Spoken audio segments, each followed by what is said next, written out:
Esse é o Big Shot Pod. Conseguimos, meninos! 1 ano de programa. Tudo bem aí com vocês? Olá, tudo bom? Olá. Tudo bem? Bem, estamos aqui. A empolgação tá ótima, né? E aí, beleza? Ok. Eu já tô me guardando para mandar um recado para os críticos imaginários. Isso é para todos aqueles que duvidaram que a gente ia chegar com 1 ano de programa e tal. Nenhuma pessoa duvidou, absolutamente nenhuma pessoa duvidou, cara. Essa é pra todos Mas que duvidaram. Eu adoro esses recados que as pessoas mandam para críticos imaginários. E aí, como é que vocês estão, meninos? Como é que passou essa semana aí? Corrida, né? Eu vim numa sequência de noites mal dormidas, porque eu viajei no final de semana. Aí na ida pra Belo Horizonte eu dormi 4 horas, na volta eu dormi 3. Aí na outra noite eu dormi umas 6. Noite passada eu dormi umas 2. E essa noite era pra eu dormir bastante, mas eu fiquei vendo o jogo do Rockets, que foi até a segunda prorrogação, e eu dormi umas 5. Então eu meio que tô quase morrendo aqui. Mas de boa. Na verdade, eu sou obrigado a falar que o Vavo está mentindo, porque eu preciso explicar uma coisa. O rock, ele ativa a droga, que ativa o sexo, que ativa a indústria do aborto e que ativa uma coisa muito pior, que é o quê? O satanismo. Satanismo! Entendeu? Quem tá acompanhando a política nacional sabe do que eu tô falando. Não, e sabe o que é o pior de toda essa história, cara? A pior coisa de tudo é que esse desgraçado tem o meu sobrenome, velho. Ele é Mantovani, cara. Cara, que desgraça. E outra coisa que desgraça pra minha família, velho. Não sei nem de onde ele é, mas... Outra coisa que eu achei legal que eu li que ele escreveu é que ele é terraplanista e ele chama quem acredita que a Terra é redonda de terrabolista. E eu achei esse termo terrabolista é muito bom, cara. É. Não, mas outro dia eu vi uma coisa boa. Uma pessoa escreveu, obviamente, sarcasticamente. A pessoa botou assim: é óbvio que é plana, por isso que chama planeta. Se fosse redonda, se chamaria redondeta. Claro. Faz todo sentido. E é isso aí. É por isso que a gente chegou a 1 ano, porque a gente fala de várias outras coisas que não são apenas basquete. Isso, e hoje, no dia exato da fundação do Big Shot Pod, 4 de dezembro, também é aniversário da grande banda Fresno. Parabéns duplamente, Gustavo Mantovani. Muito obrigado. E pode ser até triplamente, né? Porque o primeiro vídeo do Boom Shakalaka foi feito no dia 4 de dezembro também. Ah lá, viu? Ele foi lançado no dia 5, mas foi feito no dia 4. E finalizado no dia 4. Então é isso. Então a gente tá nessa comemoração aqui. Se você quiser dar parabéns pra gente, como sempre, deixa um comentário no YouTube, se você estiver ouvindo, né, no YouTube. Manda um e-mail no bigshotpod@ampere.audio ou bigshotpod em qualquer rede social. Fala com nós, manda um parabéns, manda um bolo. Se você é de uma empresa, quiser dar um presentinho pra nós, manda aí. A gente recebe com todo carinho, amor e afeto. Vamos para os destaques iniciais, né? Meninos, seus destaques iniciais de 1 ano de programa. Começa o Vavo, porque ele tá bem puto com o destaque inicial dele. Como todos podem imaginar, né? Acabei de citar que que eu fiquei acordado até tarde para ver o jogo entre o Rockets e Spurs, que acabou com uma vitória dos Spurs na segunda prorrogação por 135-133. Porém, não era para eu ter ficado acordado até tão tarde, porque vocês devem ter visto o que aconteceu. James Harden roubou uma bola, foi para o contra-ataque sozinho, quase derrubou o menino que estava limpando a quadra ali, a quadra molhada, né? Porque quando um time ataca, o cara limpa a quadra do lado oposto. Quando o James Harden enterrou, para quem não viu o lance, a bola passou pela rede e ela voltou a subir. Ele enterrou com muita força, então a força da bola bateu na rede, a bola subiu e bateu no aro de novo. E os juízes não viram que a bola passou. Parecia que ele tinha enterrado no aro, ou mesmo enterrado na rede, e a bola subido sem ter passado pela rede inteira. E aí começou aquela coisa, não, tem que validar a cesta, não tem que validar, eles foram ver no monitor. E aí eles ficaram muito tempo no monitor vendo, uma coisa óbvia, era óbvio que tinha sido cesta, assim, ó. Absolutamente nenhuma pessoa... Não tem dúvida nenhuma, assim, quem não viu ainda a imagem, não existia dúvida alguma de que a bola entrou, assim, nenhuma. Absolutamente nenhuma dúvida que foi uma cesta. Porém, quando o técnico do Rockets foi desafiar, ele ainda tinha o desafio, né? Para quem não sabe, esse ano os técnicos podem desafiar uma vez durante a partida. E quando ele foi desafiar, o desafio não era mais válido, porque já tinha passado 30 segundos. Só que passou 30 segundos porque os juízes estavam olhando no monitor durante muito mais tempo do que isso. Enfim, os pontos que chegaram a ser acreditados no placar, tá? Ali estava 102 e foi para 104, eles foram descontados de novo. Então, uma cesta óbvia, que todo mundo viu que entrou, que os juízes viram no monitor que entrou, e que se o técnico tivesse desafiado a tempo, entre aspas, teria validado, não valeu. E o que tornou isso mais grave é que o jogo acabou empatado, e aí foi para uma prorrogação, 2 prorrogações, e os Spurs acabaram vencendo o jogo no final. Eu tô vendo... aqui, ó, me mandaram num grupo que eu tenho, que não é o grupo do Big Shot Pod, mas é um grupo de NBA. Mandaram, tipo, uma transcrição de uma resposta do chefe da arbitragem aqui. Perguntaram assim, eu vou fazer uma tradução em tempo real, porque é em inglês, talvez eu demore um pouco, mas é assim, ó. Por que a enterrada do James Harden não valeu e é uma jogada revisável? Essa foi a pergunta, né? 2 perguntas em uma.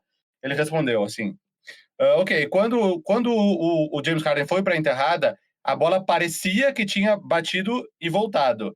Quando isso acontece, não vale, né? Quando a bola bate na rede, mesmo não sendo nada, quando a bola bate na rede e sobe, não vale. Isso foi o que os juízes pensaram que tinha acontecido. E que aí é a interferência, né? Não vale. Aí ele continuou falando, para valer o field goal, é preciso passar pela rede inteira. Então nós fomos lá olhar a jogada na tela. E aí eles viram que a enterrada foi tão forte que a bola realmente passou por toda a rede e bateu no aro pela segunda vez. Então que a cesta deveria ter valido. E aí, quanto à pergunta, ele admite, não, a cesta deveria ter valido. Quanto à pergunta se é uma jogada revisável, ele fala, sim, é uma jogada revisável, mas você tem apenas 30 segundos para fazer o desafio durante o timeout. Só é isso que ele fala. Então, como o técnico fez isso depois de 30 segundos, não poderia ser desafiada. Só que eles realmente ficaram olhando na tela por mais de 30 segundos, então não faria sentido esse tempo contar nos 30 segundos revisáveis. Eu não sei o que tu acha aí. Eu acho... Não, tu acha? não, é um absurdo, assim, não tem o que falar. Tipo, parece, podia tocar a música dos Trapalhões, assim, sabe? Não tem o que falar. Tipo, é um absurdo, a regra é idiota. Quer dizer, não é que a regra é idiota, a interpretação da regra é idiota. Eu entendo que você tem 30 segundos para desafiar uma jogada, mas a partir do momento que quem parou foram os próprios juízes, né? Como que você mensura isso, né? Tudo bem, a regra da revisão é nova. Então eu acho que vai ter um período de adaptação. Na verdade, sendo bem honesto, eu acho que para o ano que vem eles deviam tirar a regra. Não gostei da aplicação, não tenho achado legal, mas se eles forem manter, eu acho que tem uma adaptação, e essa é um exemplo claro. Se a parada foi realizada pelos próprios juízes, é evidente que os 30 segundos que o técnico tem para desafiar não podem contar, né? E aí tem outra coisa, estão cogitando tanto ou jogar o Rockets quer ou a vitória, direto, sem jogar, ou quer jogar de novo esses minutos que faltavam, né? A partir desse lance. Particularmente, o erro foi bizonho, não tenho que discutir. Particularmente, eu acho isso um precedente muito perigoso, que eu acho que não vai acontecer, porque se a NBA concede esse direito de jogar de novo ou dar a vitória para o Rockets, o que vai ter de time pedindo isso depois em lances de erros claros de arbitragem não vai estar escrito no gibi, então é um precedente muito perigoso, né? Mas eu acho que assim, a regra é idiota, a regra foi mal aplicada, foi tudo errado ali, não tem o que discutir. Eu acho que o que tá fazendo eles entrarem com esse protesto, enfim, é que o fato não é que foi um erro de arbitragem, tipo, foi falta, não foi, a bola saiu, não saiu. Que talvez seja um erro de interpretação de regra, que seja mais grave do que o erro de arbitragem. O fato de não ter deixado o desafio, quando talvez ele deveria ter deixado pela criação da regra original, enfim. E aí eu tô vendo aqui que o Rockets pede ou a vitória, porque no caso ele ficaria com 2 pontos a mais no jogo. Aí eu acho que não faz sentido, porque a continuação do jogo não seria a mesma no cenário onde a bola teria entrado. Ou o jogar novamente os últimos 7 minutos e 50 do jogo. Que eu acho que num cenário onde talvez a NBA desse razão pro Rockets, esse seria o cenário mais indicado. E, pá, um absurdo jogar novamente os últimos 750. Isso já aconteceu na NBA. Da época que eu acompanho a NBA, eu me lembro de uma vez, e agora eu acabei de procurar no Google aqui para lembrar exatamente quando foi. Foi em 2008, num jogo entre Heat, Miami Heat e Atlanta Hawks. Eu tenho uma matéria gigante aqui, mas pelo que eu me lembro de cabeça, foi alguma coisa tipo, deram a sexta falta do Shaquille O'Neal e tiraram ele do jogo, sendo que na verdade não era sexta, era a quinta falta. Então eles tiraram um jogador que era para continuar no jogo, então o último minuto do jogo, eles acabaram jogando de novo. Ó, eles deram uma falta que era do Udonis Haslem, eles marcaram por Shaquille O'Neal, faltando 3 minutos e 24. Aí faltando um pouco menos, chegando perto do fim do jogo, eles deram a sexta falta do O'Neal, que era para ser a quinta. Então era isso, e só perceberam isso depois. Então eles acabaram jogando, enfim, numa outra data, esse final de jogo. Então isso já aconteceu na NBA. Por um erro que não é um erro tipo de juiz ver o lance errado. É que nem eu falei. Não é nem esse caso do Rockets, que seria uma interpretação de regra errada, mas era um erro de uma anotação de faltas. E essa tinha sido a última vez. E antes disso, aqui na matéria diz, a vez anterior tinha sido em 1982, ou seja, eles ficaram 26 anos sem repetir nenhuma parte de jogo, de 82 para 2008, então agora seria um intervalo de 11 anos caso isso acontecesse. Particularmente, que nem o Gui falou, eu acho que eles não vão fazer isso, porque abriria, que nem ele falou, um precedente muito grande, eles vão dar uma adaptada nessa regra, mas eu não duvido que eles façam. Eu não duvido, porque tem como justificar isso, entendeu? Eu só acho que o perigo, na verdade, se esse fato do Rockets fosse... Se os caras falassem assim, vamos fazer só para esse jogo, porque foi um erro claro, indiscutível, né? Beleza. O problema é que os times vão começar a pedir para erros que não são tão indiscutíveis, entendeu? E aí que vai virar a zona. Essa é a minha única ressalva. Enfim, foi um erro bizarro que a liga... eu acho que é muito difícil reparar. Assim, tem erros que... Antes de passar para as considerações iniciais, no final da década de 70, agora eu não lembro qual ano especificamente, teve um jogo entre Nets e Sixers, se não me engano, que eles deram, acho que, 3 faltas técnicas para um jogador e para um técnico, coisa que não podia dar 3 faltas técnicas, enfim. E aí eles tiveram que jogar um final de jogo. Só que eles foram jogar meses depois, e quando os dois times foram se enfrentar, eles tinham feito uma troca entre eles de jogadores. E o que aconteceu, se for olhar o box score do jogo, tem alguns jogadores que jogaram pelos dois times, porque eles estavam num time na primeira parte do jogo e no outro time na segunda parte do jogo. Sabia dessa história? Gente, eu já fiz um vídeo do Bucha Calaca, uns 2 anos atrás, falando sobre esse jogo. É que não tem imagem, não tem foto, não tem nada, então fica só pelas histórias. Mas existe isso, os jogadores que jogaram pelos dois times no mesmo jogo, porque houve essa troca entre a continuação da partida. Que loucura. Bom, eu vou passar para os meus destaques. O meu destaque, na verdade, é um destaque só, simples, que é Carmelo Anthony, né? Ele foi eleito o melhor jogador da semana passada na NBA, embora eu não concorde com a premiação, até no grupo do Big Shot Pod All Stars eu brinquei e falei, eu repliquei um tweet do Jason Encarnacion do The Ringer que fala, ainda bem que o Harden e o Luka Doncic não jogaram na semana passada, né?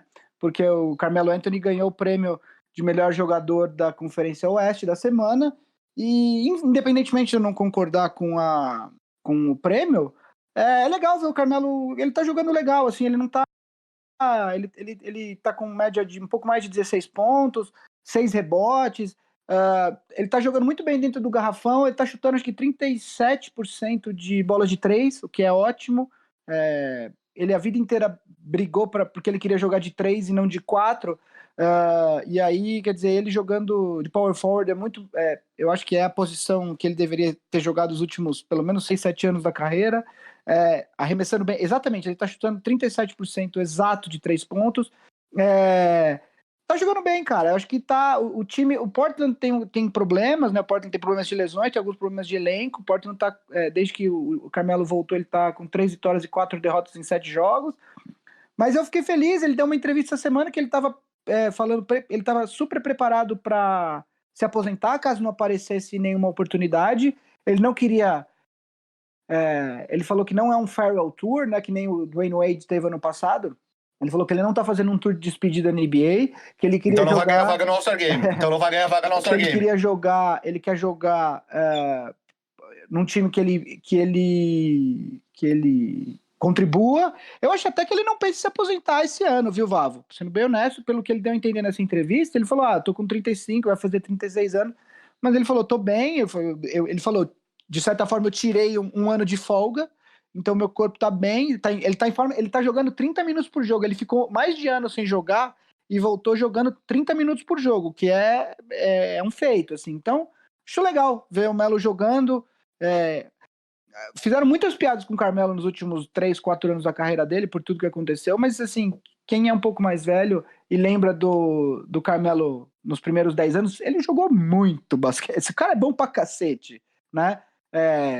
Então a gente não pode esquecer isso, é legal ver ele, fico feliz que ele esteja jogando bem no Portland. Pra mim, a melhor marca da carreira do Carmelo Anthony é que ele tem um jogo de 60 pontos sem arremessar nenhuma bola de dentro do garrafão. Uau! Só bola de long two, bola de 3 e lance livre. Nenhuma bola de dentro do garrafão, ele fez 60 pontos no jogo. Eu vou dizer o meu destaque inicial original, antes dessa história do Harden. Ontem, a gente teve 2 triple-doubles nos jogos de ontem, do Jimmy Butler, pelo Miami, e do Russell Westbrook, que jogou mal pra caramba. 7 de 30 nos arremessos, horrível o Westbrook. Mas, enfim, o jogo foi até a segunda prorrogação e ele conseguiu os 10 rebotes e 10 assistências. Mas a gente não tinha um triple-double desde o dia 23 de novembro. Ninguém percebeu isso. São 10 dias sem triple-double. Nessa era dos triple-doubles aí de 3, 4 temporadas pra cá, eu não fiz a pesquisa, porque eu só percebi isso ontem na madrugada, mas eu acredito que é o maior intervalo. 10 dias sem triple-double aí nas últimas... Precisaria voltar bastante tempo para achar uma sequência de 10 dias sem triple-double. Vou fazer essa pesquisa depois, eu aviso no próximo programa. E eu vou ter um destaque também aqui, que é o Dwayne Wade, caras. Semana passada foi Thanksgiving, né?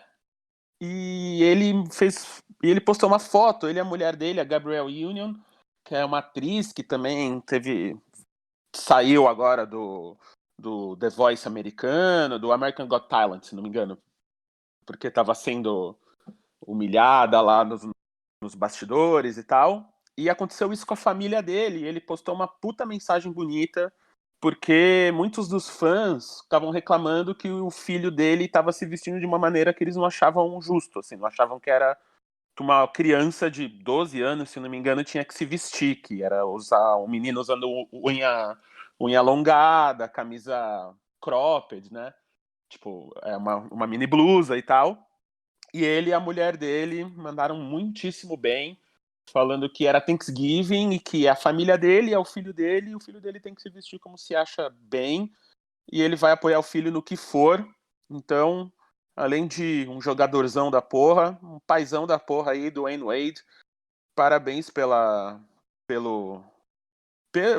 atitude mesmo, né, de comprar essa briga com a galera, e não é nem comprar uma briga, né, se a gente for ver bem, porque é como o filho dele é, e ele tá só amparando o moleque pra ser a melhor versão que o moleque pode ser. Então, pra ele e pra mulher dele aí, acho que parabéns. Eu acho que é importante trazer isso, porque a gente mesmo, né, quando às vezes fala alguma coisa que a galera não quer ouvir, é só esporte, só não é quase esse mesmo tipo de ódio que tá indo pra uma criança de 10 anos aqui, que não tem nada a ver com nada, né? Só tá sendo ele mesmo. Então, só queria deixar isso nessa fase de Thanksgiving. E aí, vamos para a pauta principal. Mas antes, né, dar um alô aí para todos os All-Stars que já nos ajudam a fazer esse podcast. Então, todo mundo que já nos ajuda com uma graninha mensal ali. Muito bom. Hoje, inclusive, teremos 4 perguntas de All-Stars, porque como é programa de um ano, Exato. A gente resolveu abrir a porteira. Então, brigadão aí para vocês. Vai ter mais serviço sobre isso. Se você se interessa em nos ajudar a fazer o programa, vai ter. Semana passada a gente fez a primeira live, né? Foi bem bacana. Galera fazendo bastante pergunta, vendo aqui, foi bem legal. E então a gente vai ter bastante aqui no Primeira Fila. Se você quer ajudar, vai ter um link nos destaques, né? Nos destaques não, na descrição do episódio. E é isso aí. Então eu vou deixar vocês aí, meninos, na pauta. Eu volto no fim do programa, tá bom? Tá ótimo. Vavo, eu vou começar com um assunto que rendeu um pouquinho no grupo nosso, né? Na verdade, rendeu até bastante no grupo nosso do domingo para segunda, né? é um time que, por incrível que pareça, a gente não falou, ele não foi motivo de pauta. A gente comentou algumas coisas, mas não foi motivo de pauta do programa até agora, que é o meu Los Angeles Lakers, que tem a melhor arrancada aí no começo da temporada, né? Com 18 vitórias e 3 derrotas. Ontem conseguiu uma vitória importante contra o Denver Nuggets, por 106-95. O Lakers que havia perdido para o Dallas no domingo passado, e foi justamente a derrota para o Dallas que gerou o debate no grupo, né? O Lakers, apesar do melhor recorde da liga, vinha batendo, em sua grande maioria, em times com recordes abaixo de 50%. A sequência... Exato. A sequência de 10 vitórias foi inteira contra times com recorde de 50% ou pior, né? O Lakers teve algumas vitórias contra times acima de 50%, mas era uma das dúvidas aí que pairam. É uma das dúvidas que paira aí sobre o time do Lakers, né? Que o Lakers teve o recorde do Lakers atualmente contra times com 50% ou mais de aproveitamento é 4 vitórias e 3 derrotas, contando o jogo de ontem contra o Denver Nuggets. O Lakers bateu o Utah Jazz, Miami, o próprio Dallas e o Denver, e perdeu para o Dallas, para o Toronto Raptors e para o Clippers, né? A questão esse time é real, não é? Então, assim, para a gente começar, Vavo, esse começo do Lakers surpreendeu você? E quais as suas primeiras impressões do Anthony Davis jogando junto com o LeBron? Quando eu coloquei essa questão da sequência de 10 jogos lá no grupo do Big Shot Pod All Stars no Telegram, porque eu tava vendo o NBA Game Time. Normalmente quando eu acordo, eu tô ali com meu filho na sala, ele vê uns desenhinhos, ele enjoa do desenho, eu vou lá e ponho no NBA TV e coloco no NBA Game Time, que é o programa da NBA TV, com os resultados do dia anterior, né? Aí eu fico ali meio que assistindo, brincando com ele, né? Quando acabou o jogo Lakers e Mavericks, eles botaram na tela assim a sequência de 10 vitórias do Lakers, que tinha sido interrompida. E aí, quando eu vi os vencedores dos jogos, se quiser até eu falo rapidamente aqui, ó. Peraí. Phoenix, Golden State, Sacramento, Atlanta, OKC de novo, Memphis, San Antonio, New Orleans e Washington. Só uma coisa, o Phoenix, quando o Lakers jogou com o Phoenix, o Phoenix tinha um recorde melhor que 50%. Exatamente, agora que não tem mais, né? Mas na época tinha. Enfim, eles fizeram essa observação também. Eu que não fiz essa observação no grupo só pra ficar mais polêmico. Mas quando eu vi essas coisas, por quê? Porque eu não tô assistindo, eu já falei aqui, eu não tô assistindo vários jogos do início até o fim. No máximo, eu tô assistindo os jogos do Rockets e um que outro quando eu tô na frente da TV, porque eu tô com criança pequena. Eu acabo vendo os highlights no dia seguinte. Às vezes eu vejo aqueles compactos de 10 minutos, algum jogo que alguém falou que foi muito interessante. Então eu não tenho assistido jogos do Lakers do início até o final. E como eu não tava assistindo, eu não tava percebendo contra quem que o Lakers estava jogando. E eu só tava vendo a campanha do Lakers lá em cima. Eu falei, caramba, vai ser impossível ganhar dos caras. Se o LeBron já ganha de todo mundo nos playoffs, imagina ficando em primeiro lugar da conferência. E eu tava com essa impressão. Quando eu vi que os adversários do Lakers, eu falei, opa, de repente então o cenário não é tão assim como eu tava imaginando. Porque aí você vai ver o calendário do Clippers, o calendário do Rockets, o calendário dos outros times, eles ficaram pegando pedreira ali, nessa mesma sequência do Lakers, todo mundo ficou pegando pedreira e se desgastando bastante. Então, do pouco que eu vi do Lakers, LeBron jogando de armador, praticamente, numa função, não que ele não jogasse antes, carregando a bola, mas realmente é uma função diferente pelos pedaços de jogos que eu vi. Sabe, aquela acordada de manhã que tá dando um replay do jogo no Sport TV, assim, sabe? O do Lakers e Mavericks, você viu grande parte do jogo, deu pra entender bem como é que tá funcionando o sistema do Lakers. Ele tá jogando de armador, até porque o Lakers, ele tem o Rondo, que tá vindo do banco, e acho que até o Rondo é ainda é um armador muito bom. E ele tá jogando muito inclusive bem assim, eu sou obrigado a pagar minha língua, porque eu não gosto do Rondo, mas ele tá jogando bem esse ano. Eu peguei ele quando ele voltou da lesão, eu peguei ele no Fantasy, logo de cara, assim. Porque, como eu já falei aqui, meu draft do Fantasy foi feito no aleatório, né, do computador. Eu fui lá e peguei o Rondo, ele tá me dando uns pontinhos aí. Alguém no grupo falando que ele tá metendo bola de 3, confere? Cara, mais de 40%. Eu tô buscando essa estatística nesse minuto aqui, eu tava indo pra falar isso. Quer ver? Aqui, 50... Não, peraí. 48,4 48,4. de 3, e agora eu quero ver em quantos arremessos por jogo. 15 de 31 ele tá até agora, em 11 Com jogos. 3 arremessos de mais ou menos quase 3 por jogo, 2,8. Quem te viu, quem te vê, Pois hein? é. Só falta ele meter agora lance livre, ser bom no lance livre. Não, nem precisa. Lembra quando tinha Hacker Rondo? Na época que o Hacker era modinha, chegou até Hacker Rondo. Enfim, e aí eu vi a mecânica do time do Lakers, como é que funciona, quando é que entra o McGee, quando é que entra o Dwight Howard, que a galera tá falando muito do Dwight Howard, que ele tá jogando muito bem, mas, tipo, pelo que eu percebi, é nessa função dele, que é jogar 15 minutos por jogo, né? Mas o que a gente precisa do Howard é isso aí, não é mais que isso, é isso. Mas eu acho que, assim, ó, não é o melhor time, não é um consenso que é o melhor time do Oeste. Tem um ou dois fatores que desequilibram, que é os jogadores acima da média, que é o LeBron e o Anthony Davis. Vou colocar o LeBron como um cara acima da média, o Anthony Davis, digamos que ainda esteja num patamar ali empatado com alguns outros jogadores. Mas tem esse fator decisivo, que quando chegar na hora H é um cara com experiência de vários playoffs, de várias finais. E eu vejo um Lakers que, se mantiver esse ritmo, vai brigar, talvez seja até favorito para primeiro lugar, e o Lakers estando em primeiro lugar, tendo mano de quadra, tendo a experiência do LeBron, a experiência do Rondo, que já disputou playoffs, que já foi campeão, Danny Green, que já foi campeão por 2 times diferentes. Olha, eu estou quase... Eu tinha falado que o Clippers estava um pouquinho na frente, eu já estou quase mudando essa ideia. Eu sei que a gente vai falar do Clippers agora aqui na sequência da pauta, mas eu estou começando talvez até a mudar a minha ideia do meu favorito pro Oeste. Olha, vamos lá, vou fazer algumas considerações um pouco mais longas.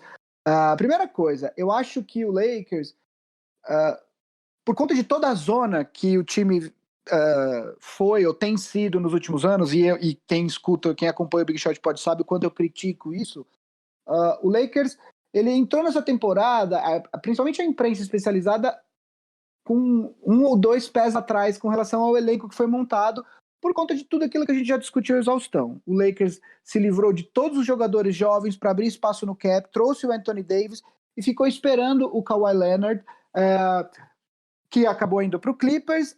Dentro do possível, o Lakers ainda conseguiu montar um elenco muito coerente, muito bom, mas faltam algumas peças, e a imprensa bateu muito no que falta, não no que tem, né? O Lakers trouxe jogadores, se eu não me engano, o Lakers tem 6 ou 7 jogadores que já foram do time defensivo da NBA. Dwight Howard, Danny Green, Dwight Howard, Danny Green, eu não vou lembrar o nome de todos agora, mas assim, vários jogadores que eu vou buscar isso, tá? Mas porque essa estatística é interessante. Além disso, o Anthony Davis, claro.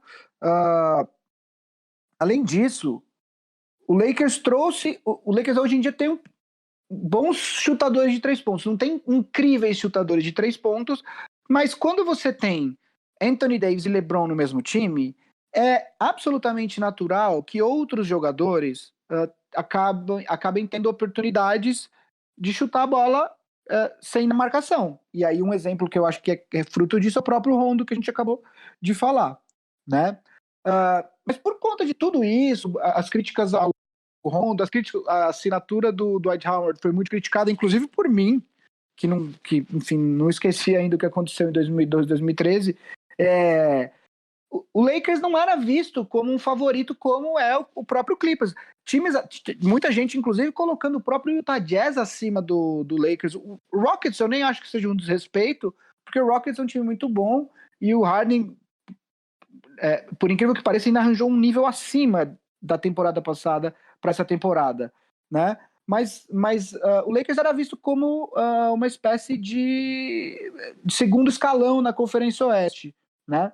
Nas apostas de Las Vegas lá, era Clippers, Rockets e Jazz empatados em primeiro, e o Lakers, no caso, um degrau abaixo, seria o quarto, acho que empatado com o Denver. Pois é, o que eu acho que desconsideraram e aí méritos pro Rob Pelinka, que conseguiu montar um elenco decente, desconsideraram que, querendo ou não, só um time tem 2 jogadores no top 6 ou 7 da liga aí, que é o Lakers. Enfim, e quando você tem 2 jogadores desse calibre, o resto do seu elenco, ainda que não seja o melhor elenco, você consegue encobrir algumas falhas disso. Dito isso, eu acho que o Lakers ainda tem muita coisa que dá para melhorar, né? O Lakers, isso vale para outros times, claro, mas o Lakers ainda não tem, e eu acho que essa é a principal coisa que está faltando para o Lakers nesse momento. É um terceiro pontuador consistente. Em alguns jogos aparece o Kuzma, em alguns jogos aparece o Danny Green, em alguns jogos o próprio Dwight Howard é esse cara, o JaVale McGee foi em um outro jogo, mas falta aquele cara que você sabe que todo jogo ele vai te dar ali de 12 a 18 pontos. Eu acho que o Lakers não tem esse cara e é o que faltou, por exemplo, contra o Dallas, né? O Lakers perdeu a cabeça no terceiro quarto, deixou o Dallas desgarrar e não tinha um outro jogador além do LeBron e do Anthony Davis que pudesse dar esse punch que o time estava precisando ali na hora, né? Esse terceiro quarto, quando eu falei que eu acordei e vi a reprise, acho que no Sport TV ou na ESPN, eu vi esse terceiro quarto inteiro, realmente. Ali o Doncic, principalmente, o Dallas foi lá e abriu aquela vantagem. Parecia que tava brincando e aí o Lakers não chegou mais no jogo. Foi impressionante. No jogo com o Rockets do Dallas também foi a mesma coisa. Teve um período ali do jogo que eles deram uma desgarrada que não teve como alcançar depois. Teve isso, teve o fato que o Lakers começou a reclamar de alguns calls de arbitragem, que eu até acho que realmente eles tinham razão em reclamar, mas eu acho que não justifica perder a cabeça. O Lakers saiu completamente do jogo ali por conta de reclamação de arbitragem. E teve um outro negócio que o Lakers parou de fazer blitz no Luka Doncic quando ele pegava na bola, que foi um negócio que deu super certo no primeiro tempo, e no terceiro quarto eles pararam de fazer isso, o Luka Doncic acordou e explodiu, né? Então eu acho que foi essas duas derrotas. Mas o ponto todo é que o Lakers, dentro do contexto, tá muito bem. Eu acho que o fato de ter ganho, mas ganhou, teve uma sequência de 10 jogos que só bateu o time abaixo de 50%. Um argumento que eu usei no grupo. Eu prefiro perder pro Dallas do que perder pro Pelicans, do que perder pro Spurs, do que perder pro OKC, né? Se um time bater todos os times que supostamente ele deve bater e tiver um recorde de 50% contra times bons, a gente tá falando de um time que vai bater 60 vitórias, um pouco mais, um pouco menos. Enfim, eu não vou reclamar disso jamais, né? Agora, é óbvio que a gente quer ver o time batendo times bons, e aí foi muito importante, por exemplo, ter uma vitória contra o Nuggets ontem em Denver, inclusive com o Anthony Davis tendo uma atuação defensiva monumental em cima do Jokic. Tem alguns, quem quiser assistir os highlights, ele teve alguns lances de marcação individual no Jokic que foram monstruosos, assim. Então, Vava, eu queria te fazer duas perguntas. A primeira é, todo mundo sabe que o Lakers tem interesse no André Iguodala, mas que o Lakers possivelmente não tem os ativos para fazer uma troca, só conseguiria adquirir o Iguodala através de um buyout se o Memphis fizer. A minha pergunta é, o que você enxerga que o Lakers pode fazer para melhorar esse elenco? E a minha segunda pergunta é se você acha que o Anthony Davis hoje é o principal candidato a jogador defensivo da temporada, já estamos no primeiro quarto da temporada aí. Não, o Iguodala, falando dele, ele seria ótimo tanto pro Lakers quanto pro Rockets, que é esse cara que tem uma função meio específica. Normalmente ele é o cara que vem do banco de reservas e que, quando necessário, ele acaba ficando entre os titulares para marcar o principal jogador adversário. Ele é um cara que já tem idade mais avançada, não sei de cabeça agora, mas deve ter uns 36, 37 anos. E ele tem essa função específica. Ele deu trabalho em cima do próprio Rockets na temporada passada, sendo o cara, nas últimas temporadas, sendo o cara que marcava o Harden. Seria um cara que acrescentaria muito pro Lakers, até para dar uma poupada nos outros jogadores. Tem jogadores tipo o Caldwell Pope, que tá jogando vários minutos pro jogo, né? Pelo que eu percebi. Sei lá, deve estar jogando uns 30 minutos pro jogo. Ele não é o melhor jogador do mundo. Ele é um cara que, inclusive, ele só tá no elenco do Lakers ali porque sobrou uma vaguinha. Então, eu acho que um cara como o Iguodala até tiraria um pouco da pressão de um cara como o LeBron, que a gente fica batendo na tecla que tá ficando mais velho. Na verdade, ele não tá ficando mais velho, né? Ele tá ficando mais velho na data de nascimento, porque no eye test, né, no olho, ele não tá ficando mais velho, mas enfim, tudo que puder tirar de pressão em cima dos outros jogadores na parte defensiva, tu ganha na parte ofensiva. Não tem que fazer o LeBron marcar um cara, um jogador muito ativo, um jogador que ofensivamente é muito ativo em cima dele, vai poupar ele para ser melhor na parte ofensiva. Enfim, vários times fazem isso com seus jogadores, com seus melhores jogadores. Então eu acho que o Iguodala seria uma... Mas é que eu acho que não tem como fazer. O Memphis já deixou bem claro que não vai dar buyout no Iguodala. Sem dar buyout, o que o Lakers daria em troca? Não tem nem como realizar essa troca. Nem o Lakers, nem o Rockets, nem o Clippers, nem todo mundo que falou que queria ele. Então eu não sei. num cenário atual, acho que o Iguodala não vai jogar nessa eu acho que temporada. o que vai acontecer, eu acho que o que vai acontecer é isso. O Memphis vai agora em novembro, dezembro, o Memphis vai falar que não vai fazer buyout. Mas eu acho que em fevereiro, se nenhum time se afobar, não vai ter outro jeito. O Memphis vai ficar com o jogador encostado ali pra quê? Você vai perder ele no final da temporada. Não sei. E quando a pergunta do Anthony Davis para jogador defensivo, cara, eu acho o prêmio de jogador defensivo é o prêmio mais da narrativa do que as pessoas falam na internet, porque é muito difícil fazer uma análise. Ninguém tem uma amostra tão grande de todos os bons jogadores defensivos a ponto de chegar numa conclusão. Não, eu acho que este é o melhor jogador defensivo. Isso acontece todos os anos. Tanto que se for pegar a votação para MVP, tu vai ver entre 8 e 10 jogadores ganhando votos ali entre o primeiro e o quinto. Se tu pegar a votação de jogador defensivo, tem tipo 84 jogadores diferentes que ganham votos. Porque é uma coisa muito subjetiva. Depende muito da amostra de quem tá assistindo os jogos da NBA. Então, depende muito da história que é contada. Se a galera ficar insistindo muito que o Anthony Davis merece ser jogador defensivo, isso começa a entrar na mente. É óbvio que ele é um excelente jogador defensivo, tá? De todos os jogos que eu vi do Anthony Davis, principalmente na época de New Orleans, de Pelicans, ele é um excelente jogador defensivo. Talvez ele já devesse ter ganhado esse prêmio em outras temporadas, ou pelo menos ele já ficou, acho que em segundo lugar na votação, né? Mas nunca ganhou. E com certeza ele vai estar na briga para melhor jogador defensivo. Eu acho que ele tá, assim, eu acho que a questão do Davis, para mim, vendo os jogos do Lakers, não é apenas o que a gente consegue ver nas estatísticas, é também o tanto que a presença dele em quadra melhora a defesa do time como um todo. O quão rápido ele consegue cobrir o espaço, se ele dobrar uma marcação e precisar voltar para pegar o homem dele, ou na hora das trocas. Tipo, é um negócio que assim, você tem que assistir mesmo, porque é impressionante. Na minha opinião, hoje ele é o favorito ao prêmio. Óbvio que a gente ainda tem mais 3 quartos de temporada, mas para mim ele é o favorito. E aí, então, Vavo, para fechar, você acha então que esse começo do Lakers é real mesmo, não é ilusório? Mesmo que tenha jogado mais com times, tenha tido um calendário um pouco mais fácil, você acha que é real, que esse time vai brigar ali no topo da conferência até o final da temporada? Obviamente que não tendo lesões, claro. Não, eu acho que sim, até porque se tu pega 10 times abaixo de 50%, o que tu vai fazer melhor do que ganhar 10 vezes? Não existe nenhum cenário melhor do que esse. E poucos times, mesmo times muito bons, poucos times ganham 10 jogos seguidos ao longo de uma temporada, né? Inclusive, eu tava vendo esses tempos, tem alguma franquia que nunca ganhou 10 jogos seguidos na existência, eu esqueci qual é. Na existência da franquia, nunca ganhou 10 jogos seguidos. Eu vi essa estatística há umas 2 semanas atrás, eu esqueci qual que era a franquia, mas inclusive, enfim. foi esse um dos argumentos que eu usei no grupo, quer dizer, o Houston acho que tem uma derrota pro Pelicans ou pro Brooklyn, né? O Clippers perdeu. Pro Nets, tem uma pro Nets. O Clippers perdeu pro Pelicans, perdeu pro Spurs. O Clippers perdeu para alguns times abaixo de 50%. Eu poderia falar do Houston pro Spurs, mas não vou comentar por conta do que aconteceu, que a gente já falou no começo do programa, né? O ponto é, todos os times bons têm derrotas para times ruins. O Lakers ainda não tem, então eu não vou.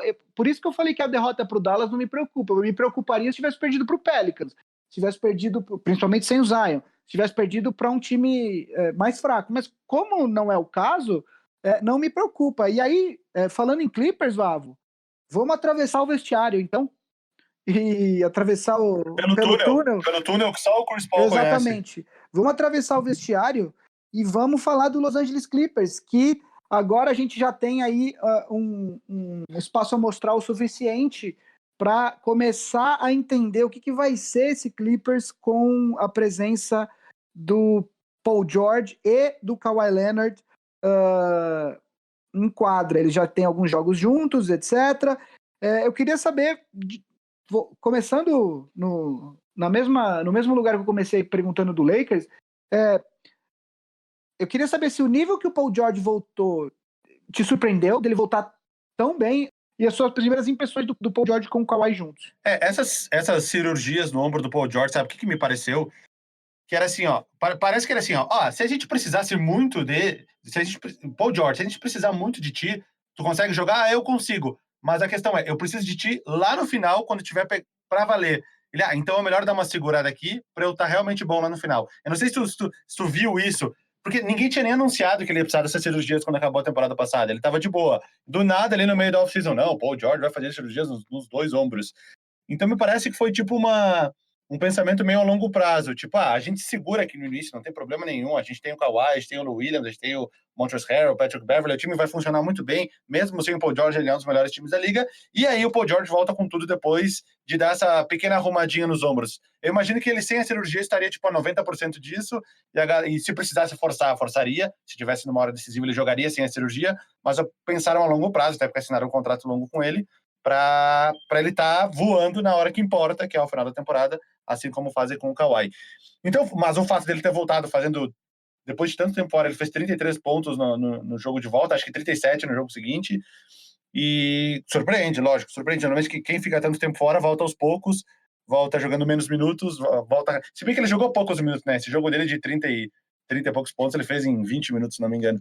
Mas normalmente o cara volta em ritmo lento, e ele ter voltado já parecendo que nunca parou, faz até eu suspeitar foi o que me fez até suspeitar dessas cirurgias necessárias que ele estava precisando. Me pareceu mais uma correção assim, pensando muito a longo prazo para a carreira, do que uma coisa imediata que precisava ser feita para ele poder continuar jogando basquete.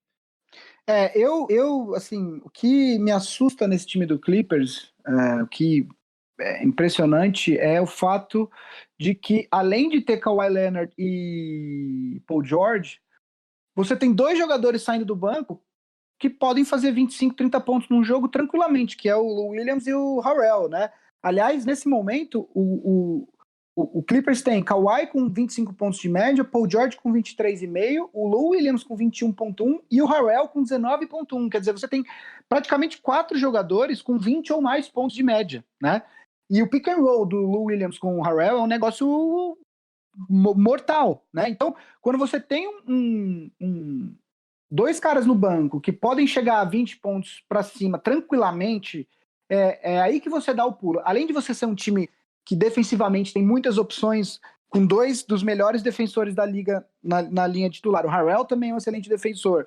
Aí você tem o Beverley, você tem o Patrick Patterson, você tem o Magruder, você tem caras que são que do ponto de vista defensivo contribuem bastante. Mo Harkless, que é um cara que foi muito subestimado na passagem dele pelo Portland e etc.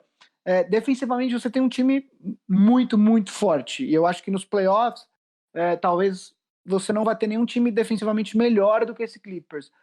O problema é que, além disso, ofensivamente, o time é muito forte, né? O time tem 4 scorers, pontuadores, 4 caras que podem acabar com o jogo, podem dominar um jogo na parte ofensiva, e é isso que torna o Clippers possivelmente o time mais perigoso numa eventual série de playoffs, né? Agora, eu acho que é isso que está funcionando para o Clippers, né? Eu acho que tudo isso, o Paul George voltou bem e tal. Agora, o que eu acho que pode ser, e aí queria escutar os seus comentários. Eu continuo com a mesma impressão que eu tenho. O Kawhi não está 100%. O Kawhi está jogando a 70%, 80%, o que para ele já é bastante acima da média. Eu acho que ele consegue, inclusive, dosar isso. Talvez não seja não só por não conseguir, mas apenas para se dosar. Eu vou dar um exemplo claro, acho que do jogo contra o Celtics, que ele foi dosando, e no último quarto ele explodiu, né? Então, eu acho que ele mesmo está se segurando um pouco, porque é fato que ele não está 100%. Os repórteres da NBA que acompanham sabem que no vestiário tem dias que até ele tem dificuldade para andar por conta das lesões. Eu acho que isso é uma coisa que pode ser o calcanhar de Aquiles do Clippers num eventual playoff, né? Quer dizer, o físico do Kawhi e do próprio Paul George, que já vem tendo lesões. Essa dos ombros não foi a primeira lesão dele, né? O que você acha, do Kawhi, e 2, qual que seria que você enxerga que pode ser o ponto fraco do Clippers nos playoffs? A situação do Kawhi, desde a temporada passada, se ele realmente tem esses problemas que nem todo mundo fala, que nem tu acabou de falar, eu acho que multiplica por 2 os méritos dele de ter sido campeão no ano passado, entre aspas, carregando um time nas costas, ou sendo o melhor jogador do time. Sem dúvida. Porque vira uma das maiores façanhas da história do esporte. um cara jogando a 70%, 80%, enfrentando aquele Golden State Warriors, que a gente sabe que perdeu algumas peças no final, mas que era o time mais favorito da NBA das últimas décadas para ganhar um título. O cara carregou o time nas costas, ele jogou 60 jogos na temporada passada. Eu acho que é mais méritos ainda para ele. Nesse ano ele já jogou 16 de 22, que proporcionalmente, se for ver, vai dar 60, vai dar 59,6, vai dar 60 jogos também. Então acho que é mais ou menos é isso que eles almejam para o Kawhi no final da temporada. 60 jogos, ele tá jogando 31 minutos por jogo, que é menos do que caras do nível dele, LeBron, Harden, Antetokounmpo, esses jogadores. O Antetokounmpo até joga um pouco menos, mas esses outros jogadores jogam em torno de 35, 36 minutos. Ele joga até menos, faz parte dessa poupada dele. Mas realmente preocupa, cara. Putz, eu sou um cara que... Kawhi ele é um cara que já foi campeão por 2 times diferentes, sendo MVP das finais pelos 2 times diferentes, tá tentando isso por um terceiro time diferente. Se conseguir isso, vai ser tipo algo absurdo, porque quem conseguiu ganhar título da NBA por 3 times não era jogador principal, era role player, né? Que era o Robert Torrey e o John Salley, que era um cara que ganhou um título com 40 anos de idade sem entrar em quadra. Então, mas aí tem a narrativa de que o LeBron tá tentando fazer a mesma coisa. Não, até isso tem essa disputa, né? O LeBron tá tentando fazer a mesma coisa. Ganhar o terceiro título sendo o principal jogador de um terceiro time. Sim, sim.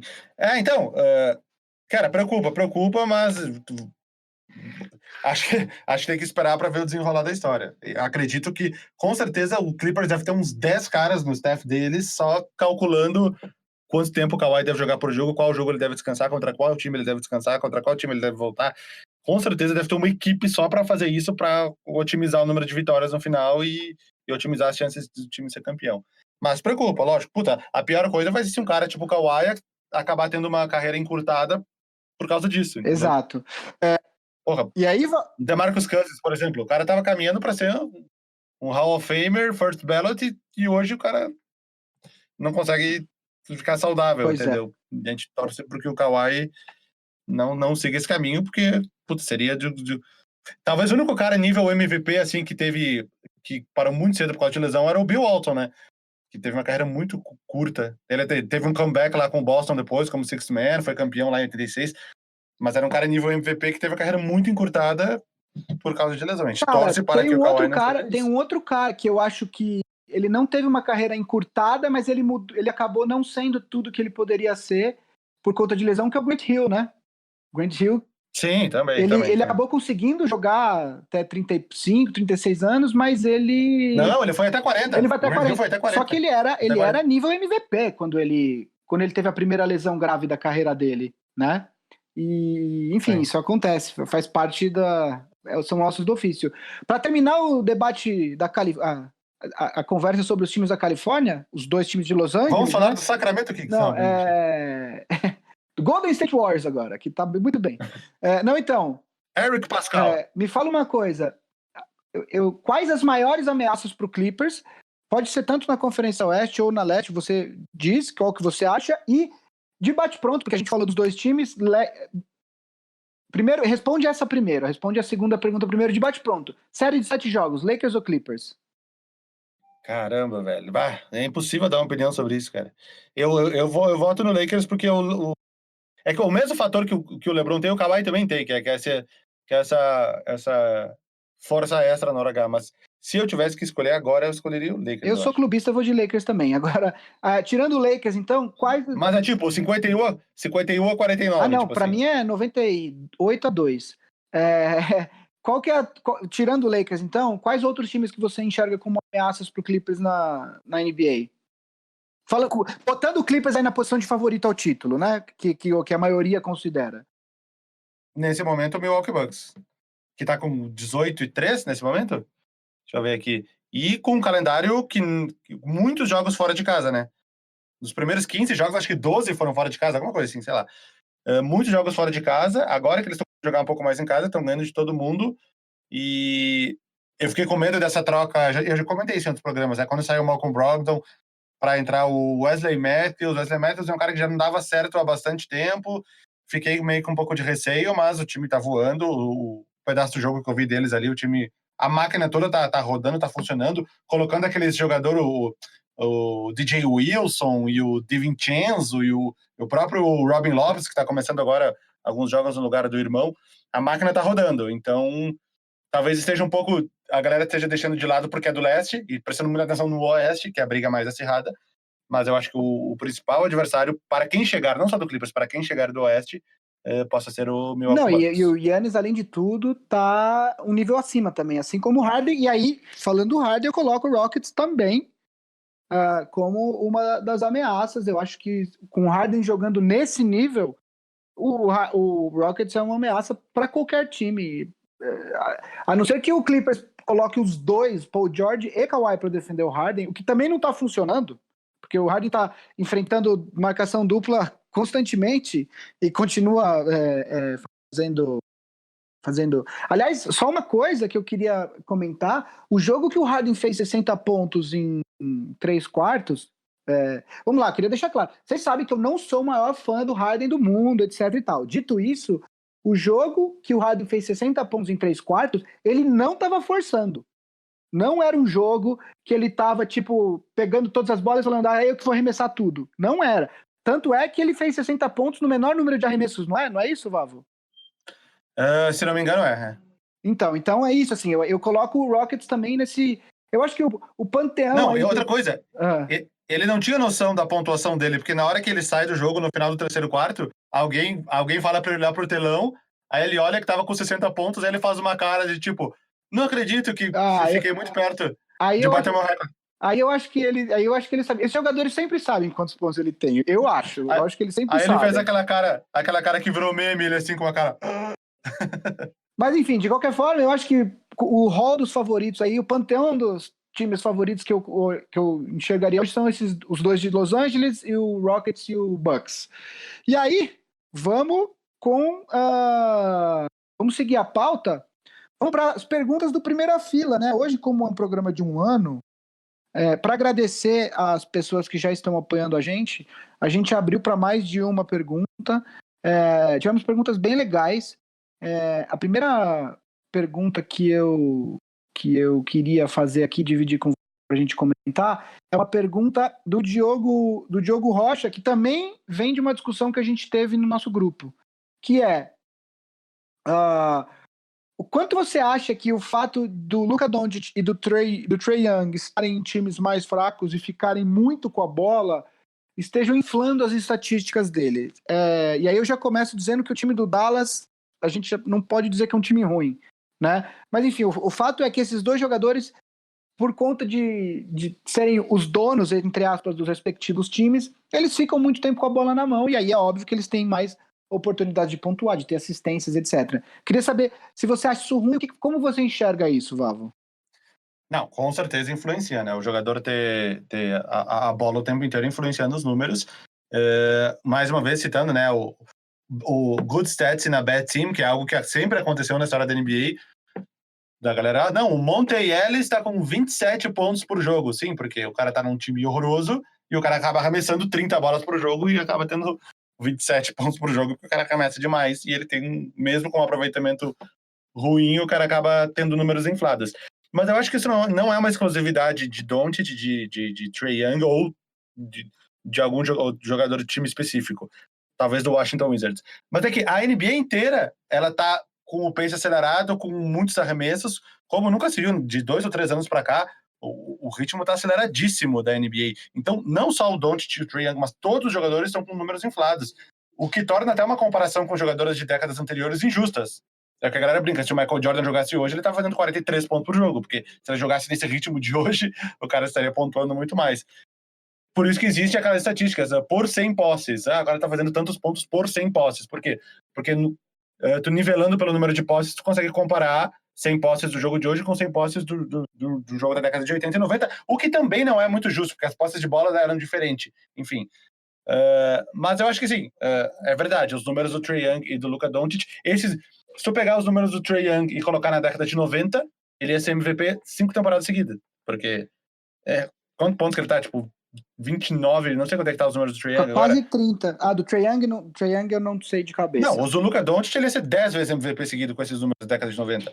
O Trae Young ia ser só umas 5. 28 pontos, 4 rebotes e 8 assistências.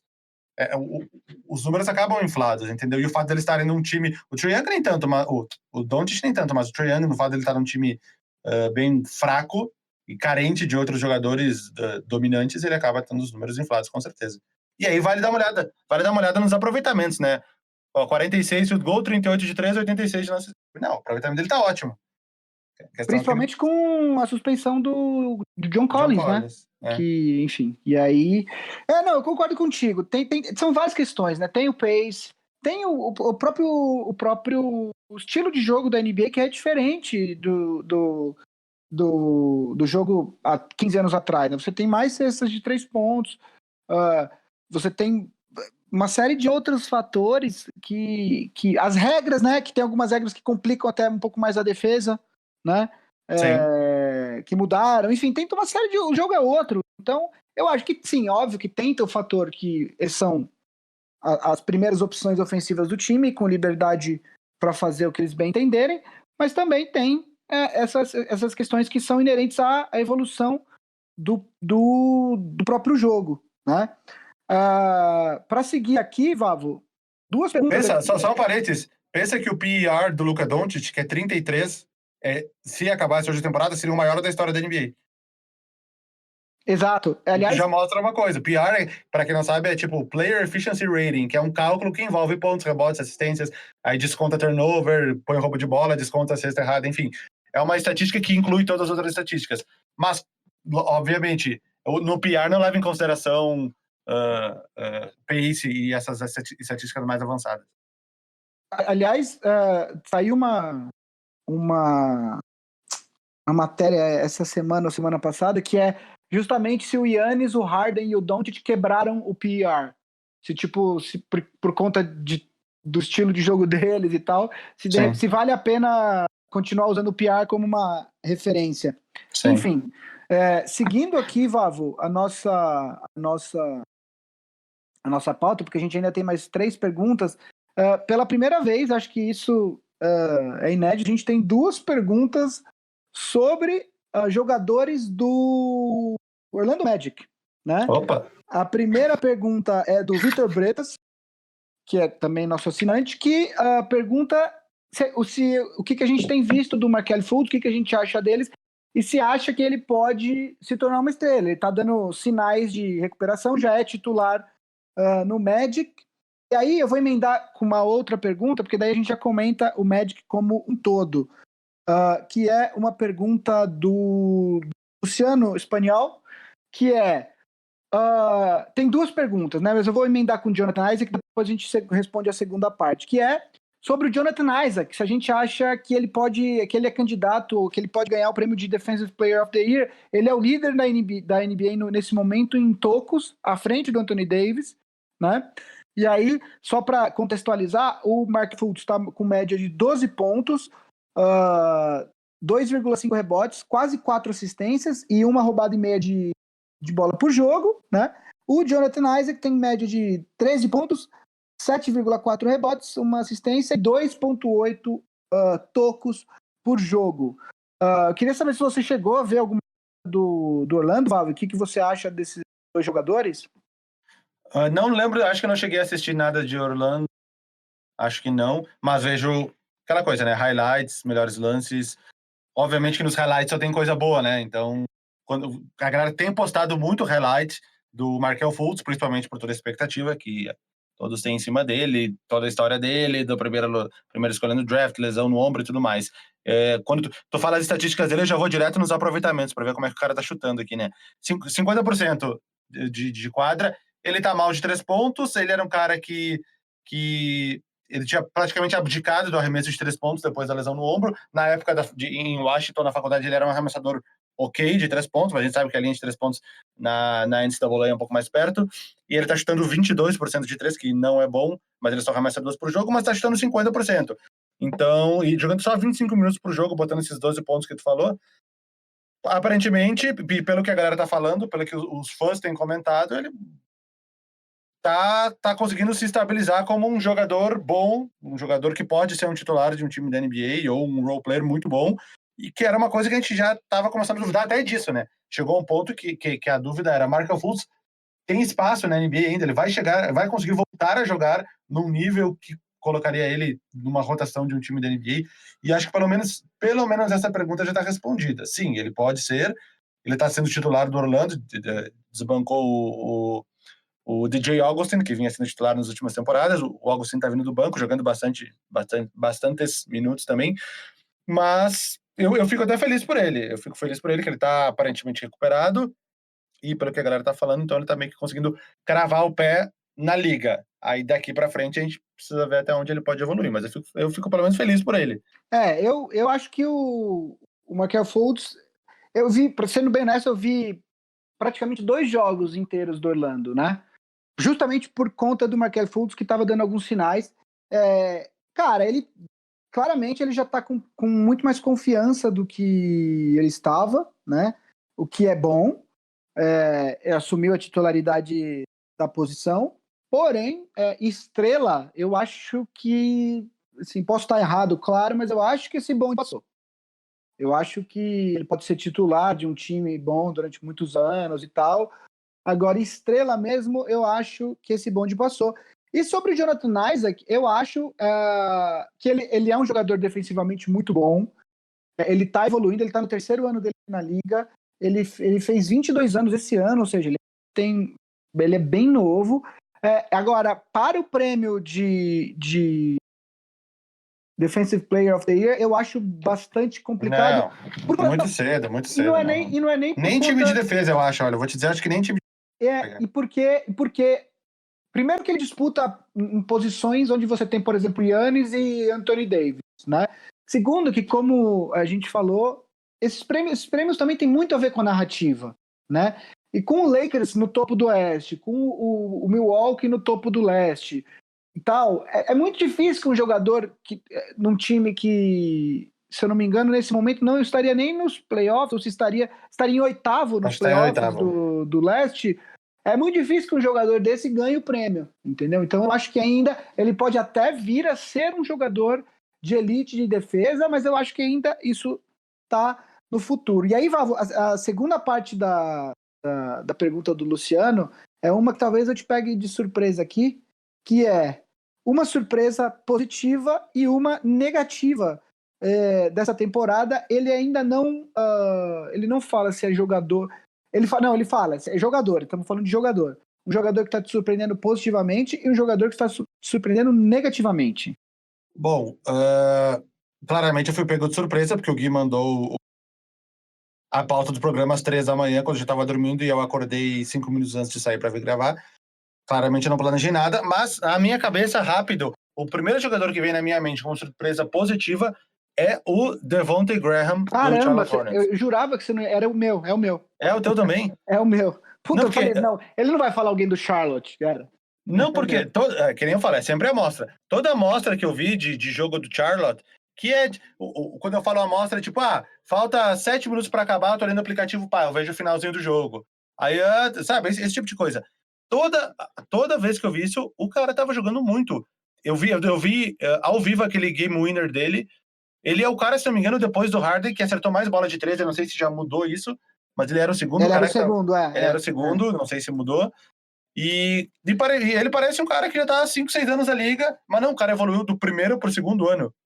Ele tá com 24, ele entrou mais velho na liga. Mas na primeira temporada ele fez 5 pontos por jogo. Nessa ele tá fazendo 18 pontos por jogo.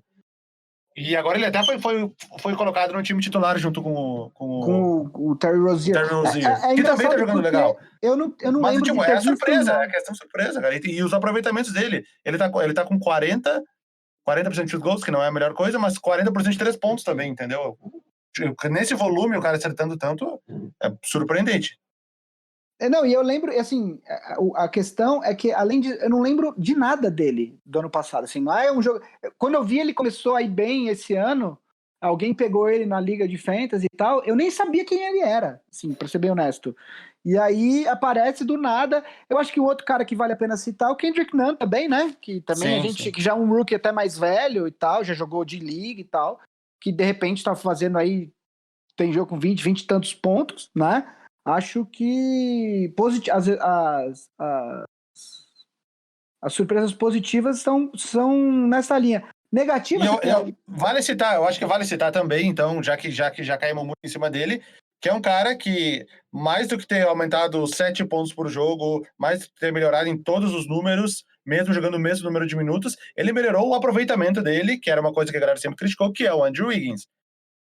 Que se não for um All-Star esse ano, ele vai ficar na beirinha ali, vai ser talvez o primeiro cara de fora. No Oeste eu acho que vai ser complicado ele ser então, talvez com umas 3 lesões, que nem teve uns anos atrás, talvez com umas 3 lesões ele entre, mas ele é um cara que, se for ver os números dele, ele melhorou em tudo, realmente em tudo ele melhorou. Isso a essa altura, já na sua 1, 2, 3, 4, 5, sexta temporada, é um tanto impressionante. E, Vavo, e surpresa negativa, você tem alguma? Fala a tua que eu vou pensando aqui. Cara, eu vou falar de um jogador que eu gosto muito, que eu tô sempre esperando ele ter aquele salto, mas que eu achava realmente que isso ia acontecer esse ano. De todos os jogadores que o Lakers mandou para o Pelicans, era o que eu mais queria que tivesse ficado, claramente estava errado, que é o Lonzo Ball. O Lonzo continua tendo muitos problemas com lesões, ele já perdeu alguns jogos nessa temporada, já perdeu a posição de titular. O Pelicans agora, ultimamente, tem começado com Holiday e J.J. Redick na armação. Ele continua com um aproveitamento de field goals muito ruim, ele tem 37,3 de field goals, de todos os field goals, e 34 de 3 pontos, o que é até melhor da carreira dele, mas as médias de assistência dele, ele está com 5,6, as médias de rebote dele também são as mais baixas da carreira, com 4,2. Eu esperava mais, eu confesso que esperava mais o Lonzo. O meu destaque negativo, então, agora pensando, LaMarcus Aldridge, que inclusive já estão rolando boatos de possíveis trocas do San Antonio Spurs. Eu vi um boato de uma troca com o Miami Heat, talvez. Eu vi uma que seria com o Miami Heat pelo Justin Winslow e Kelly Olynyk, sei lá mais quem, enfim. Que ele é um cara que tá jogando os mesmos minutos que ele sempre jogou, ali em torno de 33, mas é um cara que caiu 3 pontos, caiu quase 3 rebotes por jogo a menos do que ele costumava pegar, e que, obviamente, o fato da máquina dos Spurs não estar funcionando. O time venceu ontem sem ele, né? Ele supostamente está machucado, mas dizem que ele está dando um tempo nele para ver o que fazer na sequência da temporada. Dizem as más línguas, mas ele supostamente aqui tá como day-to-day aqui, né? Que pode voltar a qualquer momento. Mas ele é um cara que meio que saiu até do radar. A galera até meio que, com a campanha ruim do San Antonio, meio que esqueceu dele. Ele foi até um All-Star na temporada passada, nas últimas 2 até, acho que ele foi All-Star. Esse ano completamente descartado. E é um cara que talvez tenha um futuro numa franquia diferente aí. Só para terminar, uma coisa que o Luciano Espanhol mandou pra gente aqui é que ele dá parabéns por um ano de Big Shot Pod, e um recado para quem não é assinante, que quem não é assinante está perdendo várias conversas legais sobre a NBA no nosso grupo, com estatísticas ao vivo do Vavo e provocações ao Lakers, do que a galera consegue provocar mesmo com essa campanha do Lakers. Eu tenho 2 estatísticas boas aqui, que era lá do primeiro assunto, então vou falar aqui no final do programa. Em relação ao jogo de ontem, Rockets e Spurs, o Harden bateu o recorde da história da NBA de mais lances livres arremessados sem nenhum erro, 24. Ele foi 24 de 24, e o recorde anterior era do Dominic Wilkins, 23 de 23. Porém, nesse mesmo jogo, ele conseguiu o pior aproveitamento de field goals dentre os jogadores que conseguiram 50 pontos no jogo. 29%. 11 de 38. E ainda assim chegou a 50 pontos. Ô, louco. Então, o cara vai do céu ao inferno no mesmo jogo. Vamos passar para a última pergunta, que é do nosso... Acho que é o assinante que mais teve perguntas aqui, que é do Iago Coelho. Ele também dá parabéns por um ano de podcast. E aí a pergunta, é até legal que o Marcel voltou para a gravação para essa pergunta, que é o que a gente acha que precisa melhorar no podcast e quais são os projetos para 2020. Ele manda um abraço para a gente, para toda a equipe. A primeira coisa que eu acho que a gente precisa melhorar é que vocês devem ter notado, a gente está gravando ultimamente quase sempre de forma remota, porque nós mudamos o nosso dia de gravação e por conta disso ficamos sem estúdio, né? Porque o estúdio não estava vago nos horários que a gente grava hoje.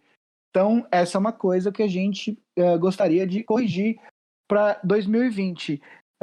Sobre projetos, eu vou falar por mim o que eu gostaria de fazer, e aí, obviamente, que o Marcel e o Vavo podem falar, que eu tenho uma série de extra que eu quero tirar do papel ano que vem, que é uma série sobre todos os finais da NBA. Eu acho que as finais da NBA sempre tem narrativa muito interessantes, e eu gostaria de fazer uma série documental sobre as finais da NBA, que é algo que eu pretendo tirar do papel em 2020. Eu vou passar a palavra para o Vavo e para o Marcel, para que eles falem o que eles acham que a gente pode fazer para 2020. Não, essa questão, eu às vezes fico... A gente precisa melhorar na questão, que nem o Gui falou, às vezes acho que até por fazer muita gravação remota, cada um na sua casa. Eu, no caso, eu nem gravo mais em casa, talvez vocês nem saibam, mas como eu tenho criança pequena e como terça-feira é sempre o dia de faxineira lá em casa, então eu venho gravar aqui no Inovabra, que a gente sempre grava sozinho. Então eu venho pra cá, gravo e volto pra casa. Mas a gente acaba...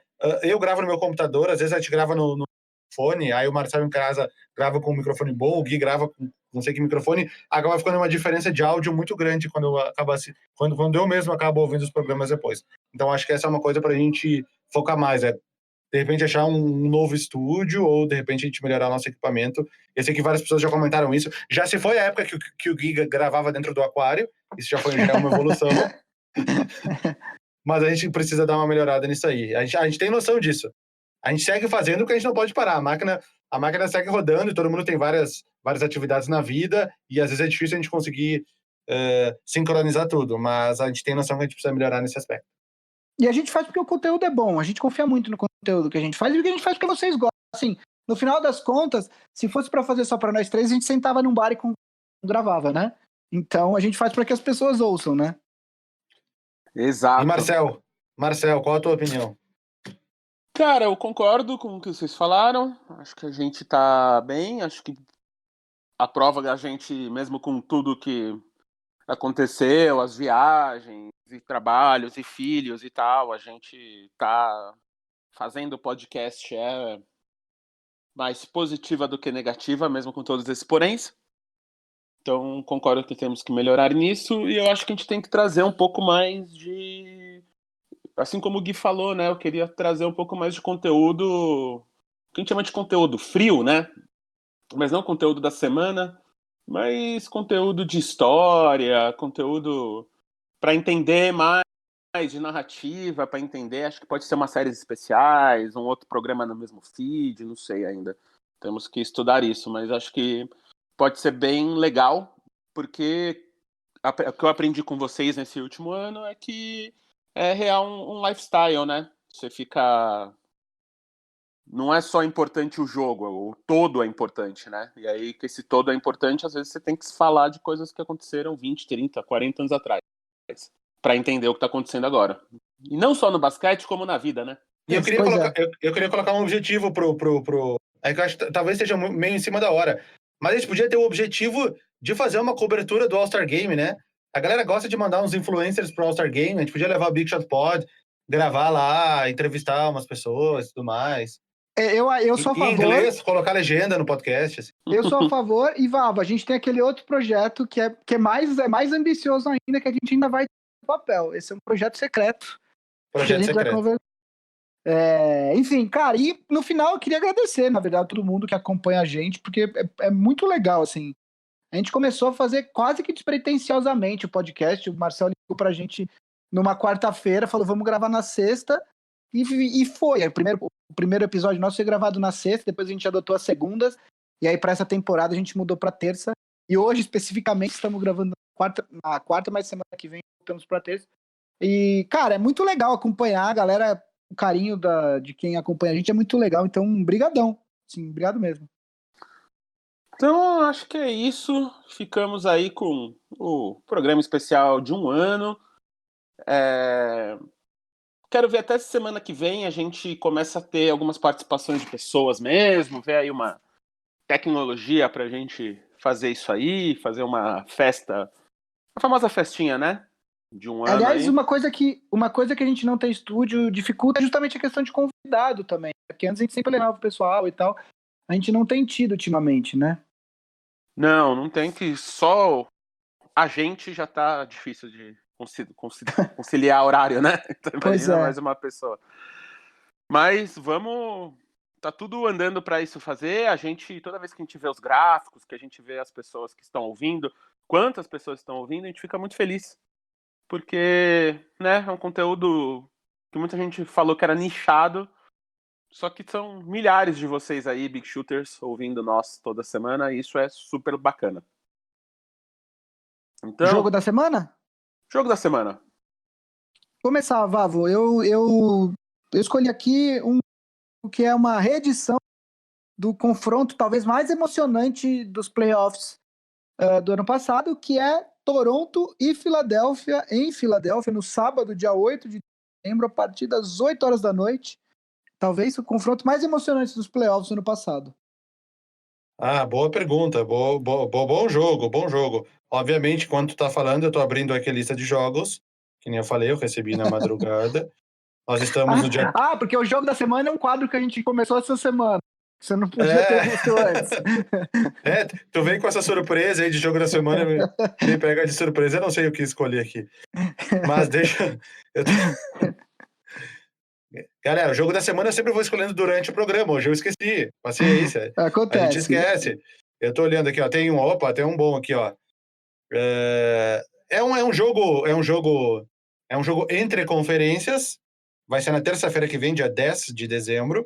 São dois times que talvez a galera esperasse que eles estivessem um pouco acima nessa temporada do que eles estão, mas são dois times com núcleos jovens e que devem aí melhorar, ficar melhor nos próximos anos. Denver Nuggets e Philadelphia 76ers. É um jogo que só acontece 2 vezes por temporada. Se me perguntar como é que foram os últimos encontros, eu não tenho a mínima ideia. Mas Denver Nuggets e Philadelphia 76ers, terça-feira, dia 10, às 9 da noite do horário de Brasília. Excelente jogo. E eu vou dar um jogo também. Bucks e Clippers, sexta-feira, 10h30. Excelente. Passei despercebido por esse aqui, lendo. O Marcelo foi mais esperto. Possivelmente o melhor jogo da educação aí. Pô, gente, aqui, né, a gente tá... Pode parecer que não, mas esse um ano eu aprendi uma coisa ou outra aí. Legal. Então, galera, é isso. Só lembrando, se você quer ser um All-Star, ter suas perguntas respondidas aqui com prioridade, ajudar a gente a fazer o programa melhor, essas séries especiais, tudo isso que a gente falou aqui no programa inteiro, assina lá no PicPay, picpay.me/BigShotPod. Vai estar esse link na descrição. É R$15, então uma promoçãozinha do Mac. 2 Coca-Colas grandes, uma Coca-Cola grande já, né? Por aí. Então, baratex aí, por mês. Você vai ter acesso no grupo do Telegram, ao Fantasy do ano que vem, né? Porque esse ano a gente já tá rolando, eu devo estar perdendo todos os jogos ainda. Essa live mensal, a gente já fez a primeira semana passada, vamos ter mais uma logo mais. E aí a gente tem a primeira fila para responder suas perguntas. E logo mais vai ter também newsletter, vai ter tudo isso. Mas principalmente, se você gosta do conteúdo, é para nos ajudar a fazer esse programa ainda melhor, a gente ter tempo de fazer mais pauta, de ter estúdio, de ter tudo isso para ter mais conteúdo bacana para vocês. Então, picpay.me/BigShotPod, assina lá, vire um All-Star. O podcast vai continuar de graça, mas o resto, a ajuda de vocês é muito importante. Se quiser dar parabéns pra gente por um ano, @BigShotPod, qualquer rede social, BigShotPod, @ampere.audio, nosso e-mail. Eu sou @MM, as 2 letras, Isidoro com Z, Gui. @Gui_Pinheiro. Vavão, @Vavo no... podia ser @Vavão, né? Não, mas é @Vavo no Instagram e @VavoFreso no Twitter. E antes de encerrar, eu queria agradecer ao grande Raul Leal, que a gente não está mais gravando com ele, que nem o Gui falou, por causa da mudança de dia. Porém, como eu ainda venho aqui no Inovabra, ele que me emprestou o fone de ouvido que eu estou usando nesse momento. Então ficou obrigado a Raul Leal. Raul não o Seixas, @não o Seixas. Não o Seixas, isso aí. E é por isso que a gente dá ingresso pro show da Fresno quando a Fresno toca São Paulo pro Raul. Eu dei ingresso pra ele, exatamente. Então vou ficar com esse fone pra mim. Porque a gente, Raulzinho, além de gravar nós, é fã de menino Vavo, então é bonito isso de ver. Então é isso aí, galera. Brigadão aí. Se você gosta Dá like, comenta, essas coisas todas. Família Ampere de Podcasts, Boa Noite Internet, um dos podcasts escolhidos pela Apple como um dos melhores podcasts do ano. Zing, Família Feminista, os podcasts da HBO, que está acabando a temporada de Watchmen. Se eu fosse você, não perdia, que a temporada tá incrível. Os Dark Materials ainda tem alguns aí, apresentados ambos por eu, que los fala aqui no final do programa. E a gente é produzido pelo Cris Dias Alexandre Maron, editado pelo Guido Guilherme Dornelles, gravado um terço na Nova Brown, um terço na Vila Mariana, um terço em Santana de Parnaíba versus Bandeirantes. Então a gente volta aí semana que vem. Até lá. Abraço. Alô.